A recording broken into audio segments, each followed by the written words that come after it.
Hello, everyone, and welcome back to From the Ground Up. I'm Carmen Milagro, your host. I'm also a CBD educator and the founder of Divina Skincare and Botanicals. So, successful transformation starts with, in my opinion, it starts with the balance, your work-life balance. And as we go forward, as we move up, you're really looking at this process, at least I do, from the ground up as you're building something, but also from the inside out, because there is a correlation, in my opinion, between how successful you are and how well you take care of yourself on all these multiple levels. So here on the show, the quest is to find out from different people from all walks of life, captains of industries, other show hosts, real estate investors, artists, musicians, what do they do? What are their wellness practices, their strategies, their philosophies around all of this? And then we share them with you, and hopefully one or two or 10 may resonate with you. So today we are going to talk to someone. I'm very excited to have him on the show. We recently got to meet each other in person, and we'll talk about that. It is a big deal right now for me, because most of the contacts and colleagues that I've been working with for the last 2 years, as most of us, it's all been on Zoom. It's all been in this two-dimensional world. And for me, that's a bit of a struggle. So I like meeting people and, talking to them in person. So I'm excited that it happened. So is work-life balance truly possible? Let's find out. So today's guest, he is a business strategist. He creates branding and marketing and positioning strategies that increase his clients' businesses and scale to grow. He's also a real estate investor. He's a speaker. He's a three-time best-selling author, and he is joining us today. Welcome to the show, Fong Chua. Hi, Hey. Fong. How are you? I'm good. Thanks for having me.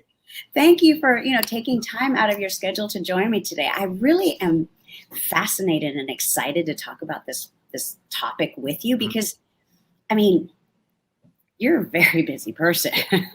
In addition to everything I've already talked about, you've won multiple speaking awards and you've coached some of your clients to also win awards. Mm-hmm. You have done inspiring presentations. You're an MC. You've performed in Vegas. You've hosted multiple events. And some people may even recognize you. I think you were on the panel, right? With one of the sharks, the original Shark Tank, right? Yeah, I was on one of those. Yeah. So, I did a little research. I wanted to be prepared, kind of get into and dive into, what you've done. But also, I'm just tired going through this list, but also I'd love to give you an opportunity to share where you are now, what you're doing now, what are the projects that you are, heavily involved in now, if you don't mind sharing that. Awesome. Well, first of all, thank you very much for having me. It was a joy seeing you in person as well. As everybody knows, it's one of those things that we kind of look forward to because of the last 20 months of being stuck at home, right? So it was a lot of fun to meet you in person, and thanks for having me. Just a quick little correction there. I've never performed in Vegas, so before anybody goes and checks stuff in Vegas and go, hey, he's never been there. Yeah, I haven't been performing in Vegas, so that's something I just needed to kind of chime in there. Well, thank you. I appreciate it. But right now, yeah, it's been busy, productive busy, which is always good. And we work on real estate deals. We work on helping my clients get their books out, helping their branding strategies, their marketing strategies, creating content, and all that kind of stuff. I love doing these shows as well because for myself, I also have a show. So it's one of those things that I constantly add more content, create more value for other people and whatnot. So right now, there's a lot of focus on content creation, a lot of focus on helping my clients get their books out, and then also a lot of focus on expanding real estate. Right. That's one thing I did forget to mention, but you have more than one show, don't you? One official podcast, but I do have a weekly show for almost every day of the week. So wow, you are really busy. So how do you, I mean, there's a lot to fit in, and there's only 24 hours in the day. Why do you do what you do at the pace that you do it? What drives you? Well, for me, it's one of those things where I know if I could add value to other people and impact as many people as I can, that drives me. It also allows me to grow at the same time. So as long as I'm growing, that gives me motivation to do it. If I'm not growing and I'm not getting any benefits out of it, then it doesn't make much sense of putting in the time, right? So not only am I helping other people, not only am I impacting other people, but because of the people I talk to, the people that I interview, I also get benefits of building that relationship, learning from them as well, and really reconnecting with people I haven't met for a long time, or connecting with people I haven't met. So it's one of those things that allows me to grow, and that really gives me motivation to keep on doing it. Some examples as to how I fit everything in is really just kind of block some of your time to go, okay, this is how much I'm going to do during this day. Focus 100% on that. This is how much I'm going to work on that day. Focus 100% of the time in that. And in the green room, we were talking about how do we maximize our time and still make it fun. Well, it's basically how do I bank up content so that I don't have to think about it or worry about it every single week, right? So when I do my shows for my Make More Mind Bites, or my Peak Potential Success show, or my Mastermind Bites, I tend to like to bank up a good 8 to 10 episodes, so I don't really need to think about it and just release them as I go, kind of thing, right? But a lot of it is just really having that mindset of going, okay, this is what I'm going to do. These are time periods when I'm going to do it, and just to do it. Right. And one thing, of course, that we're all constantly, working on is that speed of implementation, right? I mean, we said, hey, let's do this, and here we are. So a lot of times you think that you're so busy, but if you're organized and you carve out, like you said, I have multiple projects all the time, and I do get the same question. That's why I always like to ask other people, because sometimes I'm thinking, well, maybe there's a better way to do it. But for me, it is absolutely carving out that time, blocking it in, and then focusing, just laser focused on that. So I'm glad to hear you do that as well. Well, something else is that don't procrastinate on that item, right? So for us, we kind of both had the same mindset of going, hey, we want to interview each other. We actually didn't know we were going to interview each other, Right. but we both kind of sent the message out there going, hey, you got great content. It was great meeting you. Let's have an interview. And by putting that message out there, at least you took the first action to get it started. Right. Then we'll see what happens. Right, exactly. Same thing with all my shows. One of the things was, with a lot of my clients, they're like, "Oh, I'm too afraid to do a show. I'm too afraid to post a video. I'm too afraid to do this, to do that." Sure. My first comment is to say, "Why don't you put it out there in the universe first, and then see what happens?" So normally, when I have a conversation with somebody and they're very, very shy about putting a video up, I'll go, "How about this? You promised me one thing. You have one or two choices.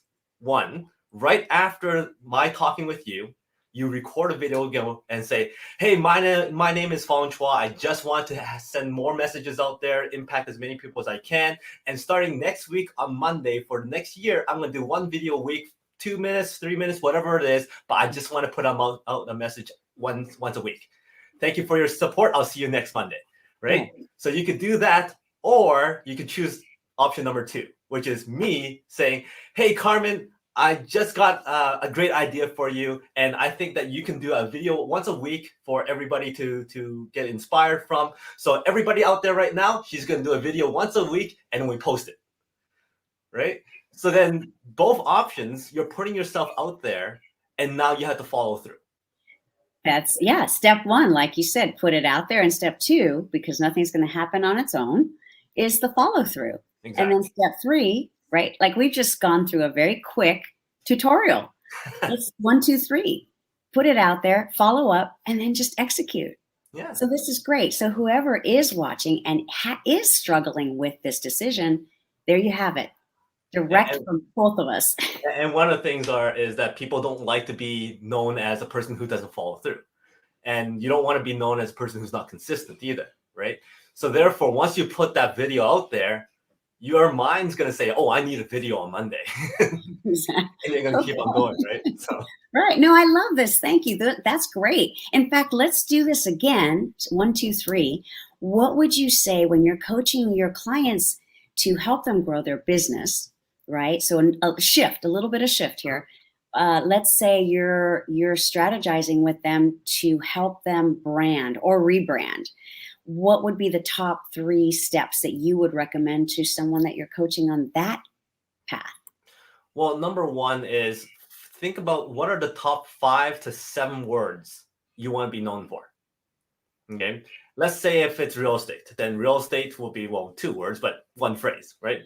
So real estate, you want to be professional. You want to be consistent. You want to be somebody who's able to help people get into homes that they may not dream of getting into, or stuff like that, right?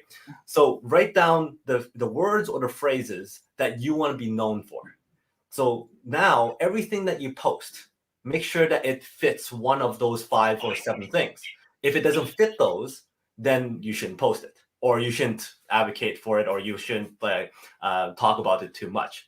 Once you start putting up food and all kinds of stuff, which is inconsistent with those 4 or 5 words, then the branding starts to become inconsistent, right? It starts getting confusing, right? So that's number one. Find out what are those main phrases or those main words that you want people to associate for, and keep on putting out the content that fits that stuff, so that people will start associating with you with that stuff. The second thing is finding out what can you do to get more exposure.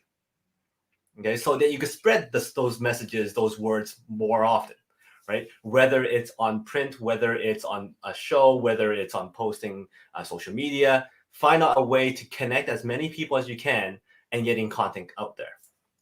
And then number 3, I would say connect with other people who has good impact, and also that you can learn from, because you can't do everything yourself. So therefore you could bounce ideas off of each other. And I think those 3 things would help you get your brand out there a little bit more, and also solidify yourself to be in that position of an expert or an authority. Right. That's wonderful. Thank you. I love it. It's just like boom, boom, boom. And one of the things too is, of course, we are also talking about, when we were at this conference together, leveraging those relationships that you build, because that is part of branding, right? You become known for who you are around, who you're hanging out with, but you're really not just hanging out. I recently was watching a podcast and somebody said, well, unfortunately, I knew this person from a long time ago. And because we were at the same event, a picture was taken. And now years later, that person is now either in jail or something happened. And these photos are resurfacing, showing that they had connection, right? So it's like, who are you hang around with also affects your brand, right? If you're surrounded with like-minded individuals, with people who are successful, then that indirectly puts you in an area where you're also a successful person. You're also very connected, right? It helps the brand out by far. Right. And especially if those people are coaches, people that have done something above and beyond what you're at. That, for me, for example, and I do many things, but in the music world, it is absolutely terrifying for me to be surrounded by musicians that are much more talented. But I knew that going in from the get-go, that was the only way that I was going to grow at a faster pace, is to put myself in those positions, my first band, everyone in my band was way more talented than I was. And I was the lead singer, I was the band leader, but eventually your mind, right, when you're thinking those thoughts and putting that out there, like I'm doing this for my own good. I'm doing this because I'm learning so much, and I'm becoming better and better. And eventually, not always, but eventually you get to that level where maybe you're still not at the same level, but you're at a higher frequency, vibration, talent, knowledge than you ever could have done by not putting yourself in those positions. Exactly. So I love what you said, because it really applies to everything. It applies to business. It applies to being a creative artist. There's really I can't see a downside by being in the company of greatness. Yeah, for sure. Right? Just think about for a lot of people that I work with, their sphere of influence is their family and their friends who have the same background, same type of knowledge as they do. Now, once one of them or once my client goes, hey, I want to get into real estate, and none of them are in real estate, then all of them are going to tell them, "Whoa, it's risky, it's no good, don't do it. It's gonna drag you down and all that kind of stuff." But once you put this person in another group of people who are all in real estate, now you get to have that synergy of hearing other people's success stories, hearing other people's failures, and then now you can learn from that. And then all of a sudden you go, "Wait a minute, this world is completely different. How come nobody has ever talked about this kind of stuff?" Right? And unfortunately, we grow up in a world where we don't hear this stuff in schools. We don't hear this stuff normally at home unless you are surrounded with parents who are in that business mindset, right? So putting yourself in those environments really allows you to grow and find out what's really out there. It's perfectly said. Thank you. Well, let's do one more. I really like this. 1, 2, 3. In the speaking world, which is different than in the video world. And some of your clients, you've coached them so well that they too have won awards. What would you say your top 3 strategies are for someone who is really trying to get, it's not a natural thing for a lot of people. In fact, isn't that one of the top fears? Public speaking is one of the top fears, if I recall. So let's say you're working with someone who's just terrified of getting up in front of an audience. What would be your top 3 tips for that person?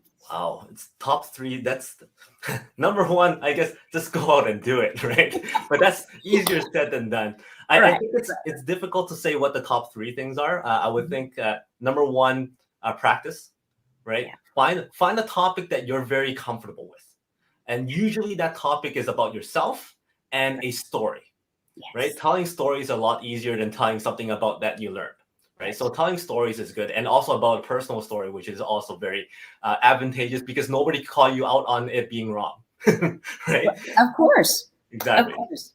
So I guess finding a topic that fits you, that you know very well, and it's your story. The second thing is practice, practice, practice. Yeah. And then the third thing would be to find a small group of people that you know and practice in front of them first before you expand out to a larger audience.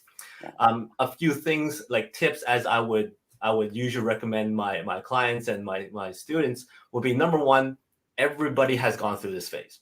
No matter how energetic, how great of a speaker they are, they've gone through a phase where they were either scared, nervous, or shy.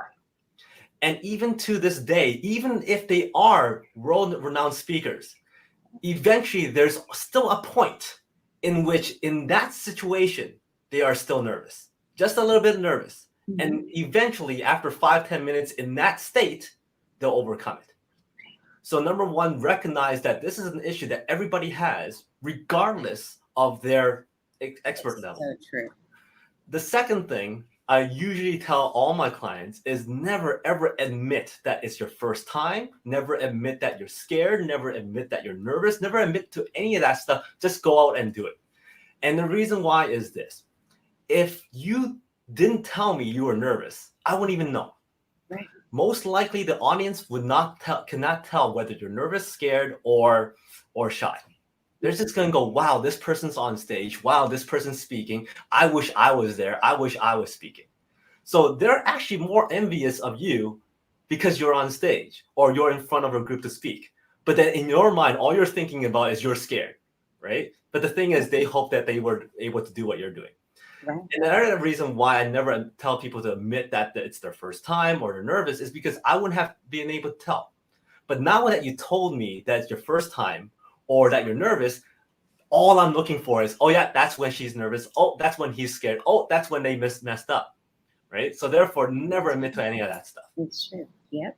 I love all of this because, you reminded me of, I like to work and mentor and coach young people. That's where my world resides, and collides with everything that I do. And one of the things that I do talk about, especially with creative young people. So that's definitely I love that. That's one of my passions. But one of the things that I tell them just from my own personal experience is, again, going back to the music component, we rehearse, my band rehearse. We rehearse, right? Like you said, practice, practice, practice.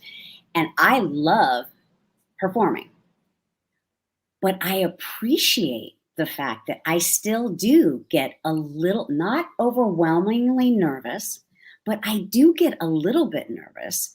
And I share that with my students because I tell them that when you don't care, you won't feel anything. Mhm. So a little bit to fuel your authenticity, I think it's a good thing because it shows that you care. You care about what you're going to talk about. You care about what you're sharing with other people on stage. And then the second thing that I tell them is think of it as something that you are sharing with your audience.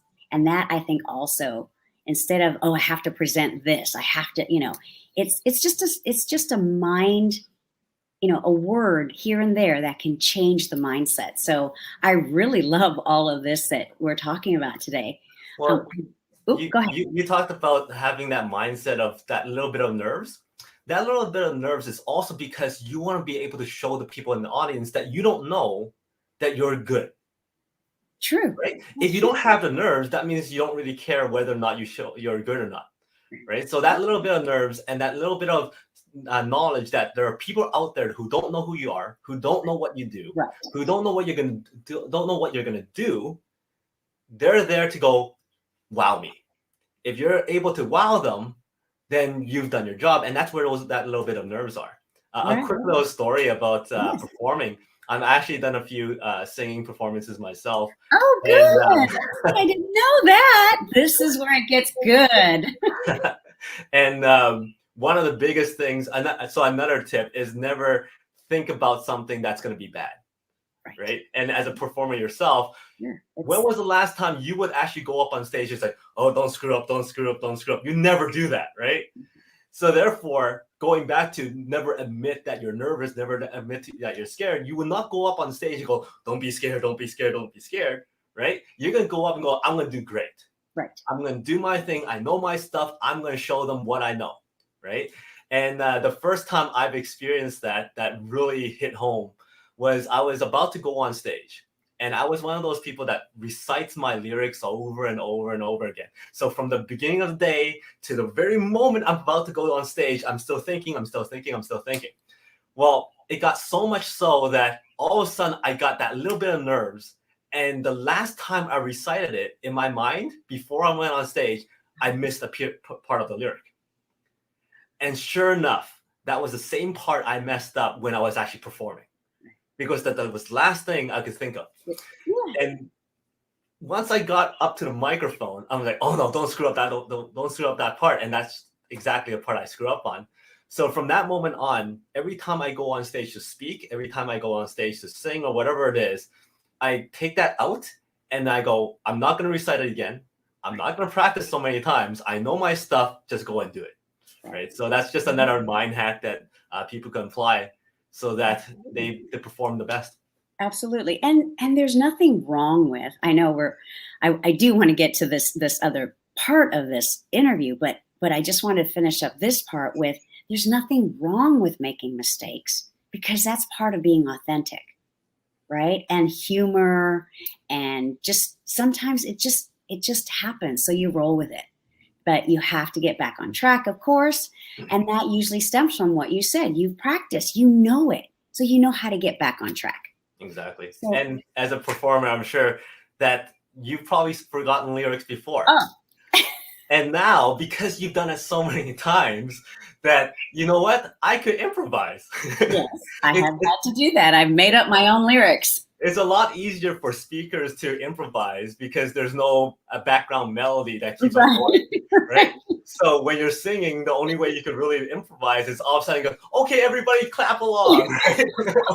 or everybody let's hum or whatever, right? Or make up your own lyrics. Exactly. It's all, but that's the beauty of being an authentic person on stage. Mm-hmm. I think people do respond to authenticity, 9 times out of 10 in a positive way. Yeah. And that's not true for everyone. We all know that. But that's just the way of the world. Fong, you have so much, and I am so happy to know about this other talent of yours. How do you manage it all? Because we talked about business strategies, branding strategies, speaking strategies, but what about your wellness strategies? Mhm.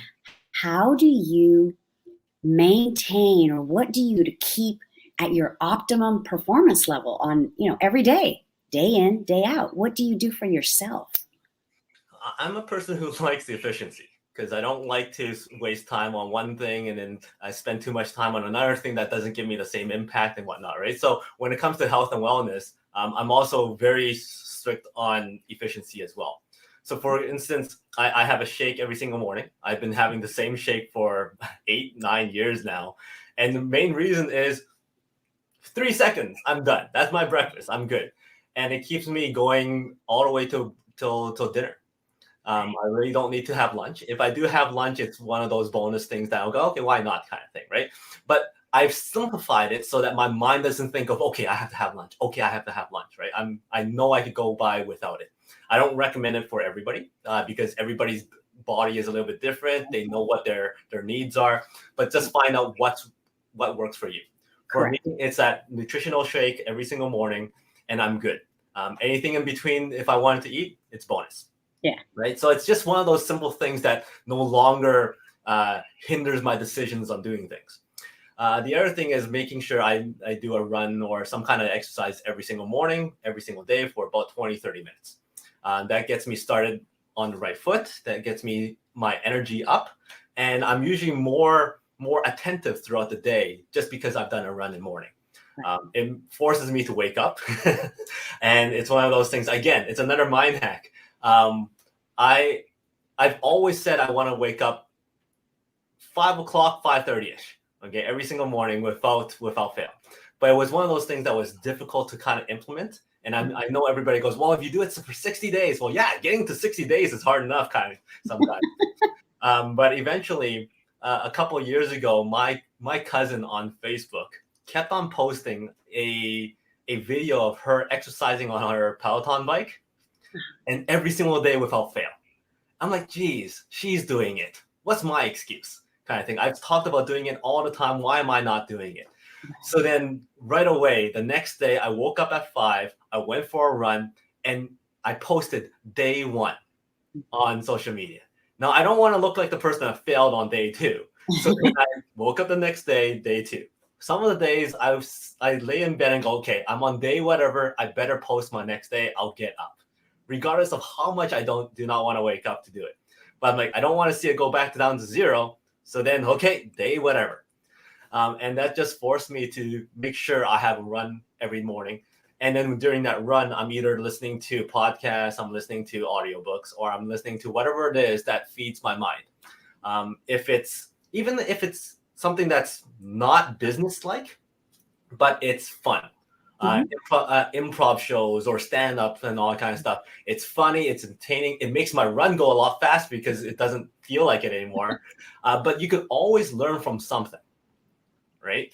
That's true. If you're listening to improv or if you're listening to stand-up, there's a lot of stuff in those podcasts or in those presentations or performances that you could apply to you speaking on stage.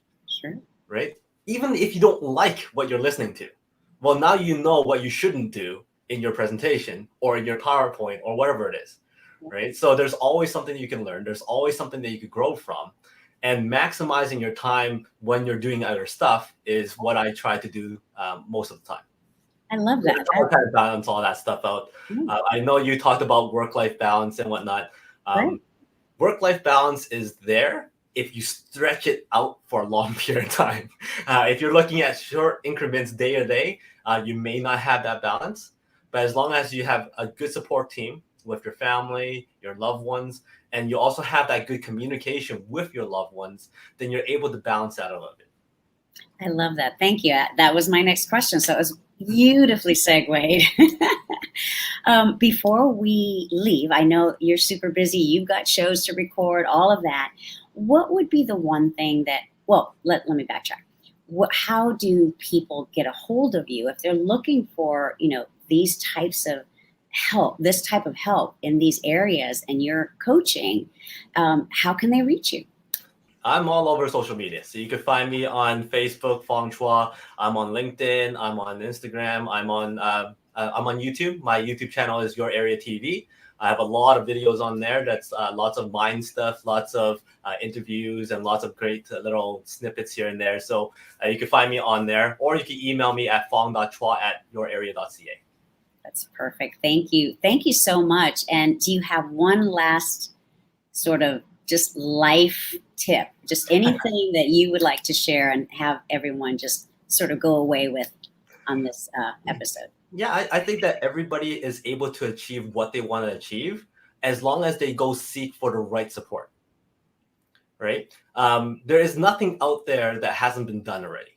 And therefore, if you want to jump into real estate, if you want to be speaking, if you want to invest in crypto, if you want to do whatever it is that you want to do, make sure that you find the people who are successful in those areas and ask them, because somebody's successful in it. Yes. Don't go talking to people who has no idea what you're talking about, because they're going to tell you not to do it. I love that. Beautifully said. Thank you so much for taking time out of your day for joining me here on From the Ground Up. I really appreciate it, Fong. It's so nice to see you again. Awesome. Thank you very much for having me. It's a lot of fun talking to you. And yeah, I had a great time. Thank you very much. Thank you. I really enjoyed it too. And that's the wrap for today. Thank you, Fong. Thank you, everyone. Bye-bye. And that was our wonderful guest for today, Fong Chua. I really enjoyed it, as you can tell. I had other things that I wanted to talk about, but what I love about doing this show is that it's a conversation. It's a conversation with authentic, real people.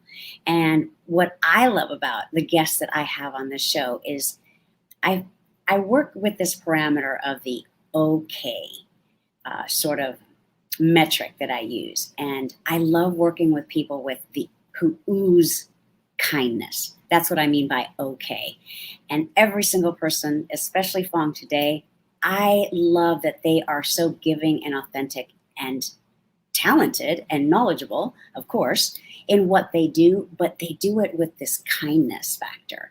So I hope you got something out of this interview today. This was really one of my favorites, I have to say. And as I always say, before transformation starts, you've got to do a little bit of a deep dive, right? You've got to start from the ground up, from the inside out, so that you can be successful on your journey as you focus on wealth and maintain your health. Thanks again for joining me. This is Carmen Milagro, and I'll see you next time on From the Ground